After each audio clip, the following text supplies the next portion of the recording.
Polity के नगर पालिका topic से रिलेटेड कुछ इम्पोर्टेंट फैक्ट्स प्रीलिम्स एग्जाम में। 1870 में लॉर्ड मेयो ने भारत में स्थानीय शासन लागू करने की अनुशंसा की।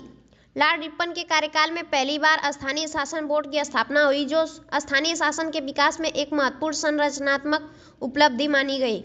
राष्ट्रीय आंदोलन में महात्मा गांधी ने पंचायती राज को अत्यंत लोकप्रिय बना दिया। संविधान सभा में पंचायती राज व्यवस्था का समर्थन प्रसिद्ध गांधीवादी श्रीमन नारायण अग्रवाल ने किया और पंचायती राज को संविधान के निर्देशक तत्वों के भाग में सम्मिलित किया गया। स्वतंत्र भारत में जे.सी. कुमारप्पा ने गांधीवादी आदर्शों के आधार पर गांधीवादी अर्थव्यवस्था का समर्थन किया। स्वतंत्र भारत में ग्रामीण जनता के जीवन स्तर में वृद्धि के लिए 1952 में फोर्ड फाउंडेशन के मदद से सामुदायिक विकास कार्यक्रम एवं राष्ट्रीय विस्तार सेवा कार्यक्रम लागू किया गया। सामुदायिक विकास कार्यक्रम के बेहतर क्रियान्वयन के लिए बलवंत राय मेहता समिति 1956 में समिति की स्थापना हुई। बलवंत राय मेहता की सिफारिशों के बाद पहली बार 2 अक्टूबर 1959 को राजस्थान के नागौर जिले में पंचायती राज लागू किया गया। दूसरा राज्य आंध्र प्रदेश था, जहां पंचायती राज लागू हुआ। जनता पार्टी सरकार ने वर्ष 1978 में अशोक मेहता समिति की स्थापना की। पंचायती राज राज्य सूची का विषय है। 73वें संविधान संशोधन द्वारा संविधान के भाग 9 और 11वीं अनुसूची जोड़ी गई। राज्य सूची के 29 विषय पंचायतों को सौंपे गए। त्रिस्तरीय पंचायती राज क्रमशः ग्राम स्तर, खंड स्तर एवं जिला स्तर है, परंतु 73वें संविधान संशोधन द्वारा यह प्रावधान भी किया गया है कि जिन राज्यों की आबादी 20 लाख से कम है, वहां 2 स्तर के पंचायती राज की स्थापना की जाएगी।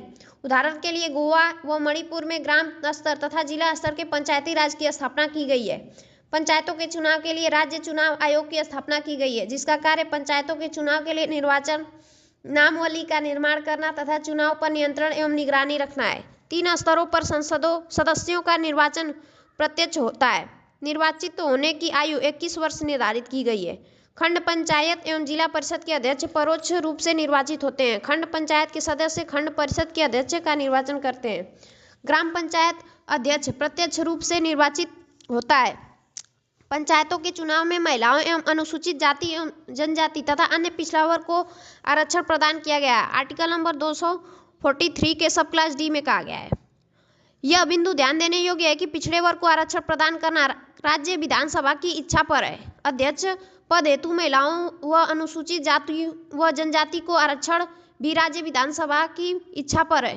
हाल ही में कुछ राज्यों ने महिलाओं को 50% आरक्षण प्रदान किया है। इन राज्यों में मध्य प्रदेश, हिमाचल प्रदेश, आंध्र प्रदेश, महाराष्ट्र एवं बिहार जैसे राज्य हैं। पंचायतों के कार्यकाल 5 वर्षों के लिए निर्धारित किया गया है। यदि पंचायतों का विघटन निर्धारित समय के पहले हो तो पंचायतों के विघटन के 6 माह के अंदर चुनाव होने चाहिए तथा चुनाव बचे हुए समय के लिए होगा। यदि पंचायतों का कार्यकाल 6 महीने से कम बचा हो तो चुनाव समूचे 5 वर्षों के लिए होंगे। 73वें संविधान संशोधन के अंतर्गत राज्य विधि आयोग की स्थापना की गई है। राज्य वित्त आयोग के अध्यक्ष की नियुक्ति राज्यपाल द्वारा होगी। पंचायत के चुनाव में भाग लेने वाला व्यक्ति राज्य विधानमंडल के निर्वाचन के लिए योग्य होना चाहिए। पंचायतों की सबसे छोटी इकाई ग्राम सभा होती है और ग्राम सभा में गांव के 18 वर्ष की आयु पूरी कर चुके सभी लोग शामिल होते हैं। भारत के अधिकांश राज्यों में खंड पंचायतें स्थानीय स्वशासन की मूल धुरी है और खंड पंचायत द्वारा ही समूची योजनाओं का क्रियान्वयन होता है। पंचायत समिति का कार्यकारी अधिकारी खंड विकास अधिकारी कहलाता है, जो पंचायतों के कार्य का पर्यवेक्षण और नियंत्रण करता है। साथ ही पंचायतों को आवश्यक तकनीकी और वित्तीय सहायता भी प्रदान करता है।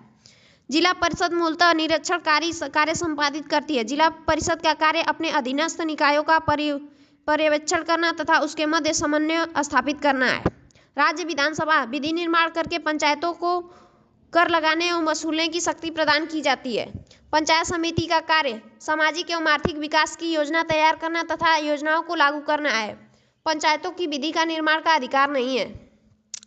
आर्टिकल नंबर 243 के सब क्लास जी में का प्रावधान है कि पंचायतों और नगर पालिकाओं को प्राप्त होने वाले विषय राज्य सरकारों द्वारा दिए जाएंगे। देश के 94 जिलों में पेसा कानून लागू है, जिसमें से 32 जिले माओवाद से प्रभावित हैं और इन इलाकों में स्थिति बहुत खराब है, जैसे छत्तीसगढ़ एवं ओडिशा। इन इलाकों में पेशा के प्रभावी कार्यान्वयन से वामपंथी उग्रवाद को नियंत्रित करने में सहायता मिल सकती थी। नागालैंड, मिजोरम एवं मेघालय के अनुसूचित जनजाति क्षेत्रों में, मणिपुर राज्य एवं जनजातीय परिषदों में, पश्चिम बंगाल के दार्जिलिंग जिले के स्वायत्त शासित पर्वतीय क्षेत्र में इसका प्रयोग नहीं हो रहा है।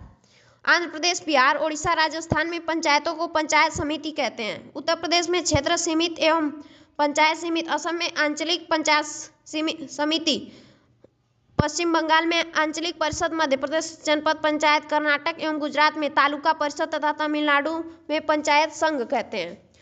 पंचायती राज के माध्यम से भारत में सामाजिक न्याय प्रदान किया गया है। 73वें संविधान संशोधन के माध्यम से पंचायतों में महिलाओं को 1/3 आरक्षण प्रदान किया गया है। पंचायती राज के प्रभाव ने महिलाओं को चौखट से चौपाल तक पहुंचा दिया है।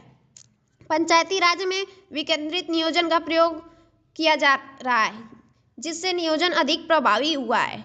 पंचायती राज से सहभागी प्रशासन का विकास हो रहा है। पंचायती राज ने भारत में नौकरशाही की स्थितियों पर प्रभावी रूप से नियंत्रण लगा दिया है। पंचायती राज्यों द्वारा नौकरशाही की भूमिका में लचीलापन आया है। ग्राम स्तर पर ग्राम विकास अधिकारी तथा ग्राम प्रधान मिलकर कार्य कर रहे हैं और खंड स्तर पर खंड विकास अधिकारी तथा ब्लॉक प्रमुख मिलकर कार्य कर रहे हैं और जिला स्तर पर मुख्य विकास अधिकारी तथा जिला पंचायत अध्यक्ष मिलकर कार्य कर रहे हैं। मनरेगा को 2 फरवरी 2006 से 200 जिलों में तथा बाद में 1 अप्रैल 2008 से समूचे भारत में लागू कर दिया गया। मनरेगा एक योजना नहीं अपितु एक अधिनियम है। पंचायती राज में पहली बार प्रत्यक्ष लोकतंत्र का प्रयोग किया गया है। इसमें शासक और जनता दोनों का संवाद सीधे रूप से होता है। इसमें प्रत्यक्ष लोकतंत्र का आधार खड़ा किया है। पंचायती राज के माध्यम से सामाजिक एवं लैंगिक न्याय की स्थापना हुई। इसके माध्यम से सामाजिक एवं आर्थिक विकास प्रभावी हुआ है। 74वें संविधान संशोधन 1992 के अंतर्गत संविधान के भाग 9 का सब क्लास ए और 12वीं अनुसूची का निर्माण किया गया। नगर पालिकाओं को 18 विषय सौंपे गए। नगर पालिकाओं के सदस्य का निर्वाचन प्रत्यक्ष होता है। 3 लाख या उससे अधिक जनसंख्या वाली नगर पालिका के क्षेत्र में आने वाले 2 या 2 से अधिक वार्डों के लिए वार्ड समितियां बनाना आवश्यक है। वार्ड समितियों के गठन का प्रावधान राज्य विधानमंडल द्वारा किया जाएगा। नगर पालिकाओं का कार्यकाल 5 वर्ष का होगा। 74वें संविधान संशोधन के अंतर्गत राज्य वित्त आयोग की स्थापना की गई है। राज्य वित्त आयोग की अध्यक्षता की नियुक्ति राज्यपाल द्वारा होगी। आर्टिकल नंबर 243 के सब क्लास वाई में कहा गया है। जिला स्तर पर जिला योजना समिति, प्रत्येक महानगर क्षेत्र में महानगर योजना समिति, जिला नियोजन समिति जिला स्तर पर विकास योजना बनाने वाली सबसे बड़ी समिति है। जिला नियोजन समितियां जम्मू एवं कश्मीर, मेघालय, मिजोरम, नागालैंड तथा दिल्ली को छोड़कर देश के सभी हिस्सों में लागू किया गया है तथा इन राज्यों को छोड़कर सभी राज्यों ने जिला नियोजन समिति संबंधी कानून बना लिया। यह समिति सामान्यतः ग्रामीण एवं शहरी स्थानीय निकायों द्वारा निर्वाचित की जाती है। समिति के सदस्यों की संख्या का निर्धारण जिले की संख्या के आधार पर होता है।